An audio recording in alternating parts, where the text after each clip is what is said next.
Nigeria's security framework came under sharp focus yesterday as the Senate began the screening of newly appointed service chiefs in Abuja. In a strong and measured tone, Chief of Defense Staff Designate Lieutenant General Olufemi Oluyede emphasized the urgent need for police reform and restructuring of internal security operations. Oluyede warned that the military is becoming overstretched by ongoing battles against terrorism, insurgency, and banditry, stressing that this trend could weaken operational effectiveness and undermine the core responsibilities of the armed forces. Added to this is the need for us to improve,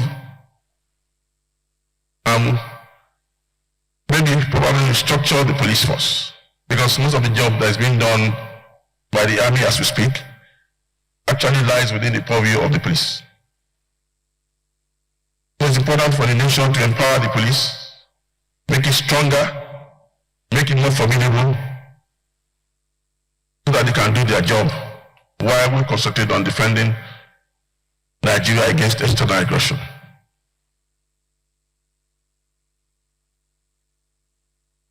So when you aggregate all these points that I made, then I can tell you that my tenure as Chief of Army Staff has been quite challenging.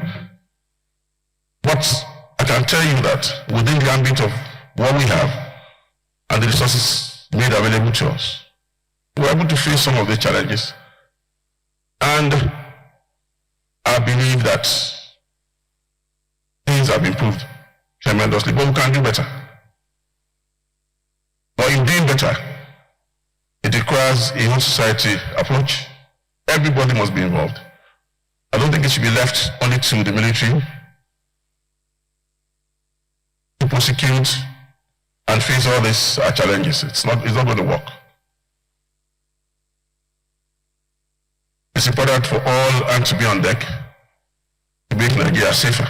We cannot continue to rely on the military for every internal security challenge. The police and other civil institutions must be empowered to take charge, while the armed forces focus on defending the nation's territorial integrity. He called for modern warfare equipment, interagency synergy, and a collective approach to tackling insecurity, noting that sustainable peace depends on the collaboration between civilian and military institutions. Welcoming the nominees, Senate President Godswill Akpabio reaffirmed that the screening was not just a constitutional exercise, but a test of competence, discipline, and patriotism. The Senate's duty is to ensure that those entrusted with the nation's defense are men of vision, capacity, and unquestionable commitment to national unity. Akpabio added that the Senate remains committed to oversight, accountability, and professionalism within the armed forces, ensuring that Nigerian security institutions are strengthened from the ground up. Like the student leaders pointed out,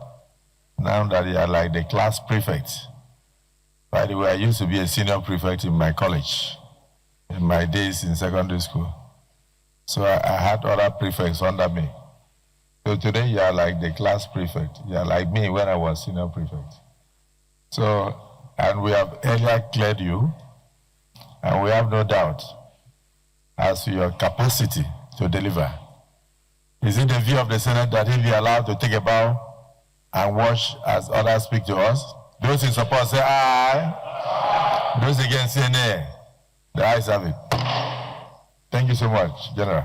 Also screened were Major General Wahidi Shaibu, Chief of Army Staff Designate, Air Vice Marshal Kennedy Akene, Chief of Air Staff Designate, and Rear Admiral Idi Abbas, Chief of Naval Staff Designate. As the nation anticipates their confirmation, many are hopeful that this new corps of service chiefs will usher in a strategic, technology-driven era in Nigerian security management, one that finally shifts focus from constant military intervention to a more balanced, civilian-led internal security system. As the Chief of the Air Staff, if confirmed, sir, my duties are very clear, direct, and they are, and simple. They are to secure the lives of Nigerians, their liberties and aspirations through the instrument of air power in conjunction and synergy with both my colleagues in the military and the other security organizations. This is not merely a professional mandate, but a sacred trust between the Nigerian Air Force and the people we serve. Every decision I make, coming to the question of working with the Navy, any decision I make, every policy I craft, and every mission I authorize. Currently, we have Operation Safe Corridor operating in Gombe, whereby all the modalities have been in place to ensure effective deradicalizations of those surrendered bandits. And what we provide for them as skill acquisition to make them viable as skilled members of the society.